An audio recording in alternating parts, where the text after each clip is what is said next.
Hi, this is Daniel Scrivner here with a quick preview of our next 20-minute playbook episode, which comes out tomorrow.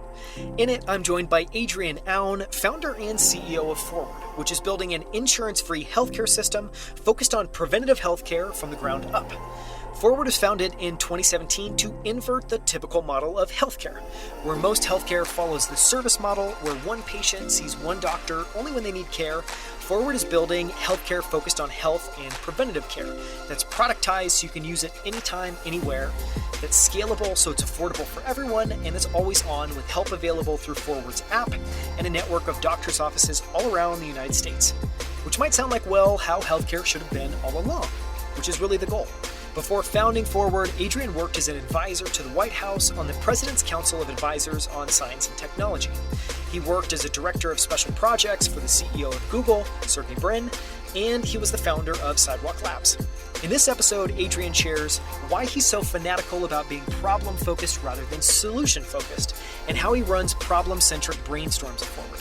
What he learned working with Sergey Brin and Eric Schmidt at Google, as well as from the other advisors on the President's Council of Advisors on Science and Technology.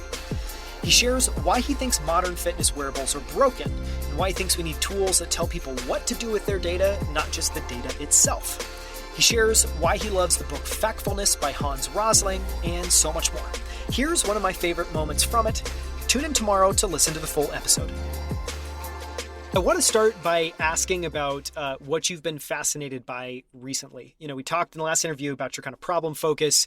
One of the questions I always ask, I'm really excited to hear your answer, is what you've been intrigued by lately. What can't you stop thinking about? It can't be anything. So one of the things that I spend a lot of time thinking about is in Silicon Valley today, we spend an enormous amount of time working on what I like to think of as the low-hanging fruit, right? Like we always go after the problems that in some ways are the easiest to fund, the easiest to execute. I think the YC guys are going to hate me for saying this, but I look through the YC batch of 500 companies and I frankly fall asleep. I'm not saying that those companies aren't going to be like, real businesses. I think some of them are, but I fall asleep. Like in some ways, it's like where are the companies that are truly changing the world? Where are the these days you can count on one hand the Teslas and the SpaceXs, the people that say like I'm going to just go after like an entire industry and change how it works. And we're afraid of going after things that aren't just bits, going after the real atoms. We're afraid of things that take 10 or 20 or even 30 years. We're afraid of things that take a lot of money to go after. We're afraid of things that truly impact humanity. And I think it's a bummer.